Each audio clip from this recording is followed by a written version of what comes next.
Hey everybody, this is Brad Duck saying hi to you, and today's video is about a support source that we all like to use and kind of dread having, and when they don't quite work the way we expect them to work, that's okay, it's just part of life. So the reason why we're going to talk about this is because protecting your equipment is important. The reason why I say is important is because of the principle of the nature of voltage. Now what I'm referring to smart UPSs. Now the key thing about smart UPSs we have to remember is they are both wonderful and they are also nightmarish. What do I mean? Well, in a nutshell, a UPS is an uninterrupted power supply solution. Okay? And what it basically is referring to is the fact that a UPS will take AC current from the wall and it will invert it into a DC current, and in doing so will re-invert it back to an AC current as an isolated voltage load and supply power to its destinational targets, in this case servers, switches, anything that's critical, life support. Another very good example. Now the key thing about this process is you have to understand the nature of this beast, and that is that it is a fickle beast. Now let me show you what I'm talking about. As you can hear, there's a bit of a noise issue right now, and that's this UPS right here you're looking at, and I'm telling it to go to sleep. But basically a UPS is, in this case, an APC Smart UPS 1500, which has a USB port on the back for comm communications. It can also have a NIC card, and it can also have a serial port, 9-pin output that will allow you to be able to communicate to your hardware the format of your setup. Now, with that, you'll see that there is a front panel on your UPS, which is a very important front panel because it helps control RF, that's radiated frequency, so that your UPS doesn't generate any harmonics more than it necessarily has to. And yes, UPSs can produce the effect of harmonics, which I'll get into later. But right now what we're doing is the nature of the UPS is built by its control interface, which is this guy right here. And right now it's reporting that it has no power. That's correct, because I've unplugged it because I don't want to get killed. And then down here, if you notice, is a battery. So this is a battery assembly. That's big, isn't it? And it's actually swelling. So if you look on the sides and you feel like a little bit of a pulse out, these are gel cells, which is what we're working with here. And they go bad over time. And that's what we're doing here, is we're servicing these UPSs. As you can see, when it normally interacts, it will look like this. You'll have a green signal, that's a cohesion signal, which refers to the regulation of the voltage workload, and that it is properly at 120 volt workload, and it is basically doing its job. Now, more modern UPSs have what we call the isolated gel cell strategies, and what that is basically this. This is a gel cell, and this gel cell has a bridge high amperage unit. Be very careful with this because this can kill you. Obviously it's just a battery, yes, but it's 12 volts with a lot of amperage in it, and that's how you get the 30 to 40 minutes of power output at 1500 watts to accomplish what you want. Now inside the UPS you will also discover the relay connector, which is right here, and then back here is a transformer and a voltage regulator and a line conditioner designed to restructure the integrity of the voltage load that's present. Now, these gel batteries will run you about $100 a pop, and I will say that UPSs usually should truly be used within their life cycle, their planned design. You can continue to use the UPS after its warranty. Usually the warranty coverage is about 5 to 6 years. These are about 9 years old. And so I can use them for my lab because I know how to deal with them.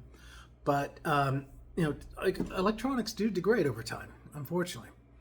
And the intelligence about these particular UPSs, in other words, they have an internal matrix process that which we'll review. And if you look here, it does tell you that, hey, your battery is getting close to end of life. Actually, in this case, the battery, even though it's still working, is actually at end of life. And that's basically them saying that, hey, yeah, you can continue to use this battery, but this battery is not a safe bet and could degrade rapidly or inflate. Yes, I've seen UPSs explode because the battery just expands so much. Very similar to a lithium battery, even though these are not lithium batteries. They will expand due to chemical reactions that are not happening correctly inside the gel cells, or in this case, a different kind of cell. Let me show you.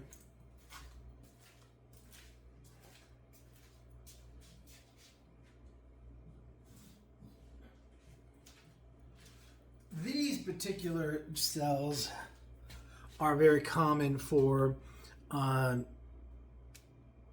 500, 800 watt load it puts, and that basically would be you'd get one of these or two of them side by side, and compared to a gel cell, quite a difference if you want to look at it.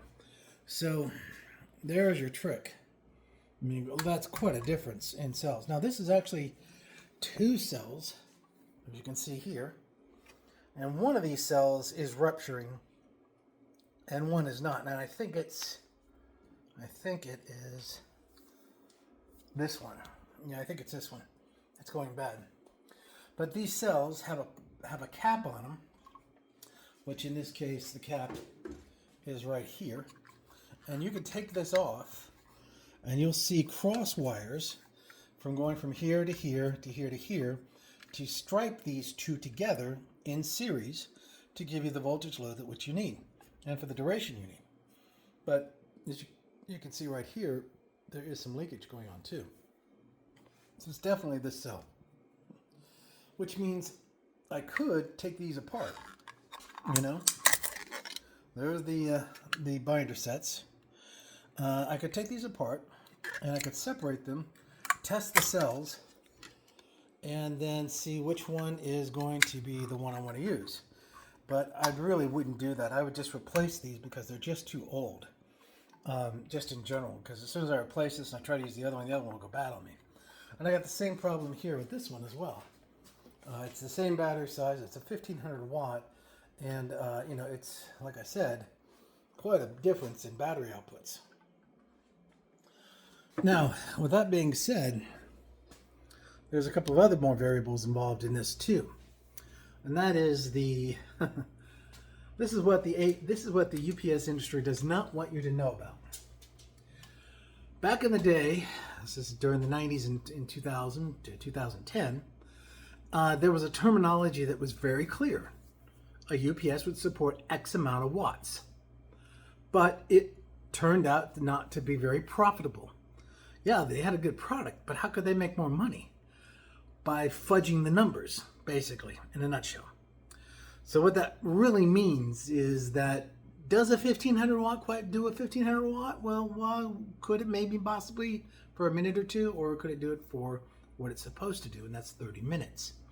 So you'll see a lot of verbiage out there on UPSs out there that look cheap, and they'll say they're kind of like a 1200 watt, and then they'll have a couple of oddities on the title of the word wattage. That's basically not what it is. What you want to see every single time is what is the sustained wattage output of the UPS. When you're going cheap, you've gone cheap. That's what you're going to buy. So if it says it's in a 1000 watt variant set UPS, it isn't going to support 1000 watts for 15-20 minutes. It's going to support it for 2 minutes, and then it's going to die. They're basically cutting it so tight that whatever the verbiage will let you get away with, basically. And that sucks because I know, I mean, these UPSs I have right here are close to $1,000 each, brand spanking new. And, you know, these battery replacements are not cheap. They're $100 a pop. Well, you're out there and you don't have a lot of money and you want to do something, you know, is it smart to go out and get an old, you know, APC Smart 4U, you know, 2000 watt UPS? If you know your electronics, sure, do it, because the cells aren't that bad, not really, and those cells are more like this, and it would work, and you could probably get those for a couple $100. You know, true wattage style UPSs are the ones that really give you the good return that you're looking for.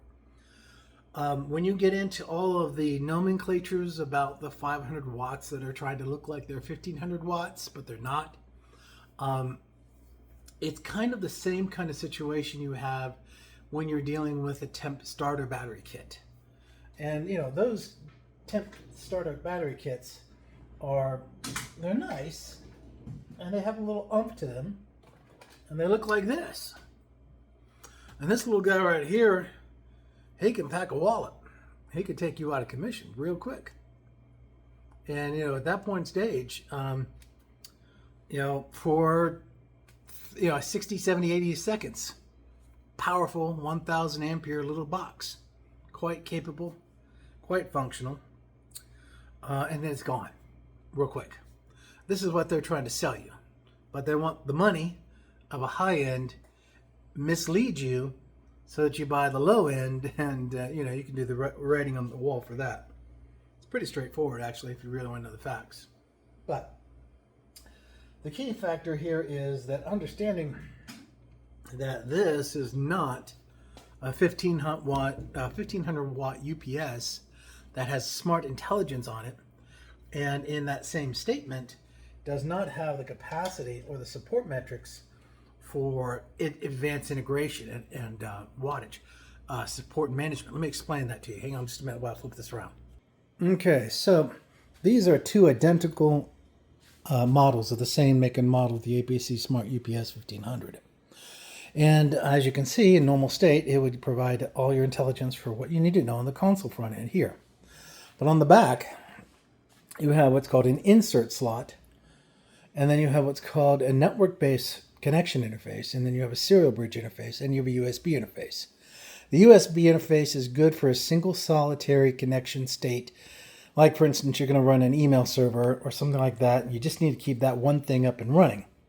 And over here, this is good if you want to put it into a serial console bridge, and allows you to, you know, gather intelligence through a console switch. And that also is good. And network is designed for interrelational communication back and forth in regards to, you know, interacting with the unit by IP, as well as sending out broadcast messages to devices to start shutting down in case of a significant output. Now over here, this guy, he's not wanting to come out easy, is he? This is the fuse assembly, and it basically breaks the battery connector edge, and when you put it in, it will close the circuit and allow you to basically start using the functionality. Now, when these are usually purchased, that will be disconnected on purpose. But I'm going to take this off real quick. See if I can get this off. There should be a slide out. Hold on a second. So if you look inside, you'll see the interface bridge card connector in the back.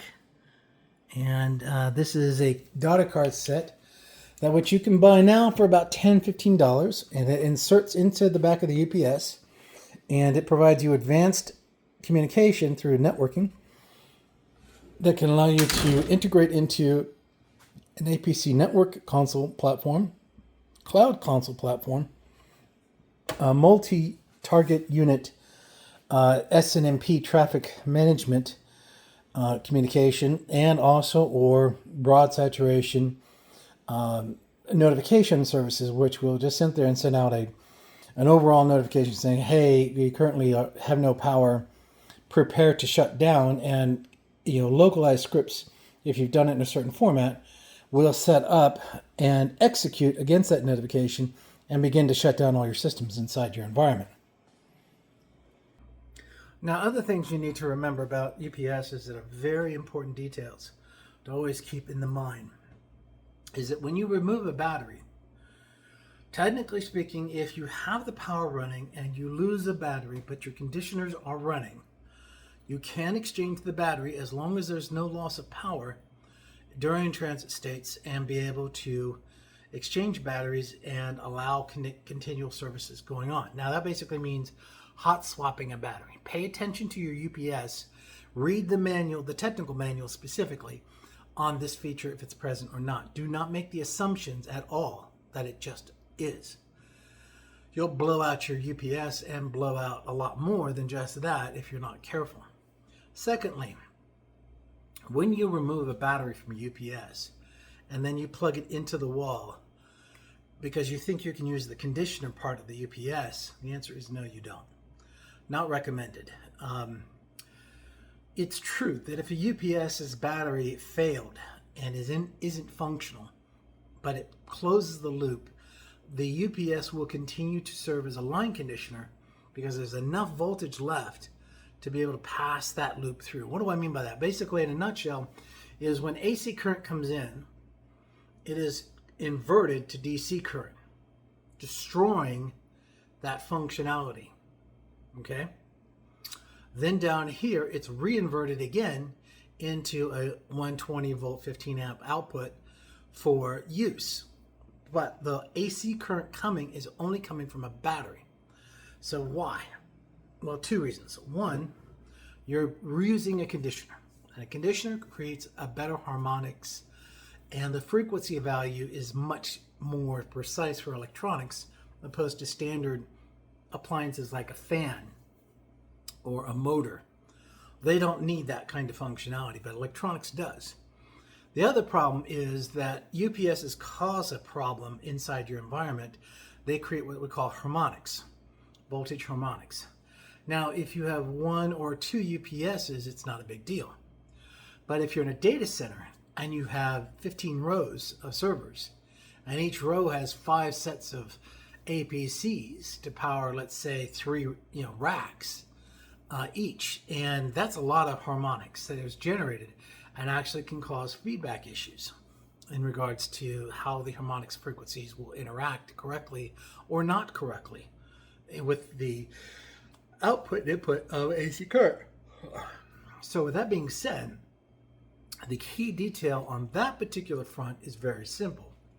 We got to remember that there is a benefit and there is a detriment to using UPSs too much in your environment. And you have to use the UPSs correctly so that they don't allow or create situations for your hardware, the whole reason why you have them in the first place, which is to effectively protect them from the loss of power, as well as the loss of frequency support, and so on and so on. UPSs are excellent about making electronics work really well. They can intercommunicate with what you've got.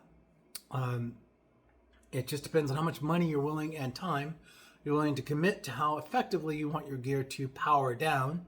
You might just need one server and you use a USB cable for that. It's real easy. And you set the rules up for the APC tool, and the tool will do exactly what you're asking. And if it seems like it's lost power for longer than 5 minutes, start shutting everything down, power it all down. And that server, or servers, one or two, will come down. Now, a 15 amp output has the capacity of working with roughly, basically it's 120 volts times 15.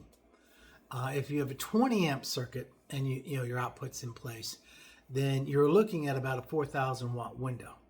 Of that, you're not going to quite use all of that, of course, because you never do. If you did, you would overheat the wiring of your electrical systems. But the key thing is that you balance backwards. So what do I mean by that? Well, I mean that a 15 amp block set usually supports a 12 amp circuit footprint. A 20 amp circuit will support a 15 amp output. That's why you notice the little T-shapes out there on your electrical receptacles. That's a receptacle that basically has a, here, I'll show you.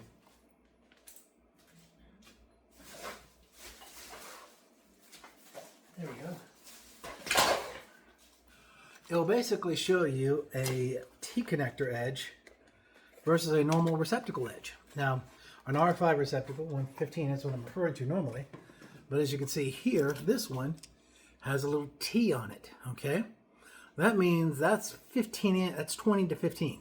So this is a GFI 20 amp receptacle, and it is designed to pop when there's moisture or any instability in the circuit set. And this particular guy right here is the first one of the series of receptacles you would have if you were in a garage or a basement or a kitchen where there's risk of water exposure and so on. That's what GFIs are for a lot of times. We're mostly focused on bathrooms as well, by the way. But all in all, in general, the functionality of the output of the wall, which we all know now is going to be specifically either a 12 amp to 15, which is a typical normal receptacle, or a 15/20, and so that's 15 amps to 20 amps in signal coverage, and that provides you the ability of being able to not only make sure that you have the right wiring. What do I mean by that? Okay, when you see this kind of connector and your UPS is connected to it, it's going to fully draw the power it needs at 100% every time. If you have the receptacle that's the normal slat and a ground, that's not always the case because it's a lower amperage output. It will still draw the same requirements, but it will also be able to support that because of this particular reason. Let me show you.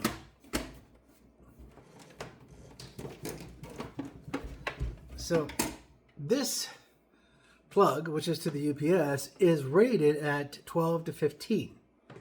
And if you plug that into this, the wiring from this back to your circuit is what we call 12 gauge wire, and it will do 20 amp load, which means this cable could get a little warm, but the wire behind here will not. Hence, keeping all of your fire hazards in check. Now, how often do you have to have a UPS that is a 20 amp rated UPS? It is actually pretty rare. I think a Smart UPS 3000 has a typical T-connector head, which would only work in a plug like this. But the 2000s, the 1500s, most of them at 120 volt will always carry the standard gauge receptacle. Now, the other key thing about this is if you noticed, unlike a PC cable, the thickness of this wire. And if you look closely at the wire, you'll see some writing on it.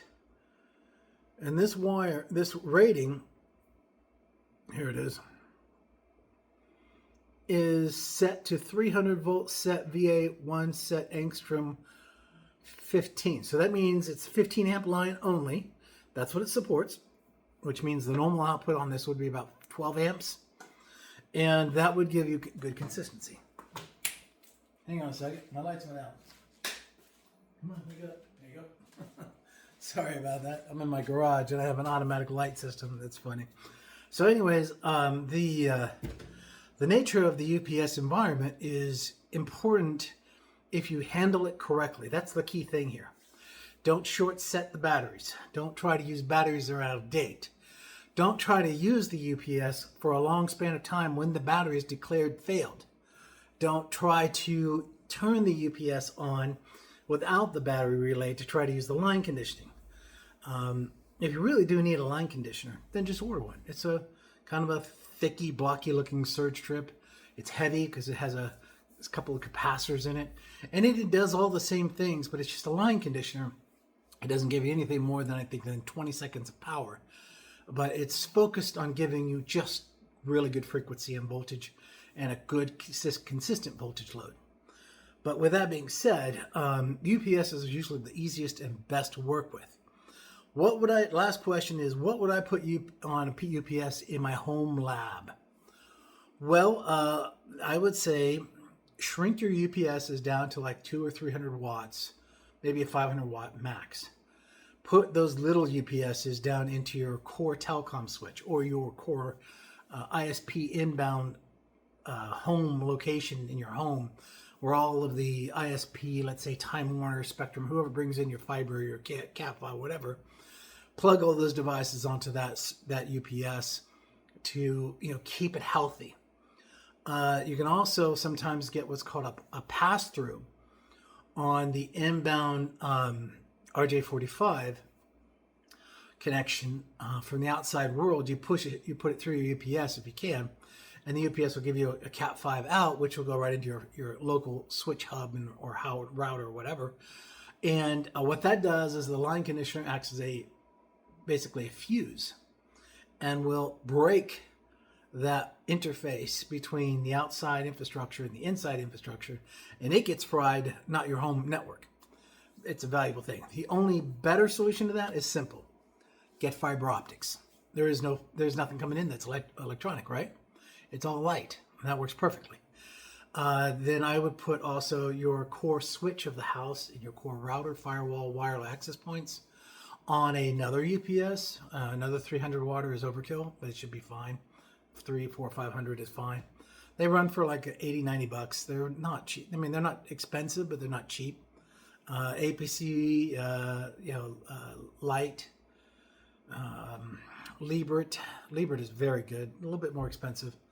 There is Trip Light. There are several out there you can look at. You don't need a lot. You just need basic power. For your racks, it depends on what you're running. If you're running a Proxmox cluster, then that's going to be about 1,000 watts. If that's 3 units or up to 8 small units at 90 watts each, that would be viable. Something like a 1500 is good for a single rack if one of your surge strips is plugged into the UPS and the other one is plugged into the wall. So if you have dual powered PDU distributions on your servers, because you've got a bigger footprint, then I would send one connection to that one surge strip or your PDU strip on the left, and then the wall power on the right.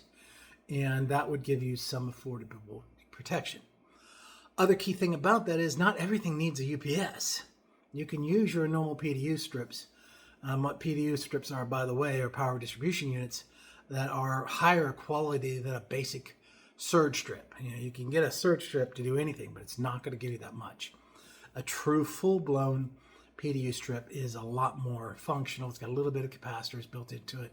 It's just a better solution. And they mount, they're usually about, I'd say 4 feet tall, and you can put them, as a matter of fact, I'll show you what I'm talking about.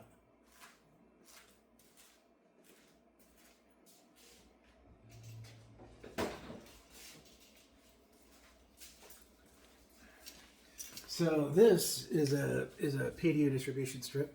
It's got a small capacitor set up here underneath, and as you can see, it's pretty big. But it's only a 1512. This is only going to support this many connections up to a certain point. They're rated correctly, and you can plug one of these into one of these UPSs, and you'd be fine. This will give you all the power for one side. You can get a cheaper version of these at Harbor Freight. They're okay. They're decent. They're not the greatest, but they're not the worst either. It's something I've played with myself a little bit, and I found that they work out pretty nicely. But all in all, that's pretty much it for this particular discussion. You will find a lot of UPSs out there, and cheap, but they're not cheap to ship because they're heavy. Without a battery, they still run. They go about 30 pounds. They're not cheap. And they're high density, which means when they go into a box, the box might only be so big, but that box is going to be not cheap to ship. So be prepared for a shipping cost. Outside of that, for most test labs, I think you could get away with just one 800 watt or 1,000 watt just to protect maybe your TrueNAS server, and only when you power it up, because I'm a big fan of not running something if it's not needed immediately. Another little defensive step to take. Only use power when you need power. You don't always have to have it running 24/7. Best security defense in the world. Well, this is Brad Dyke signing off. I hope you guys have fun this weekend and this coming week. God bless and please take care.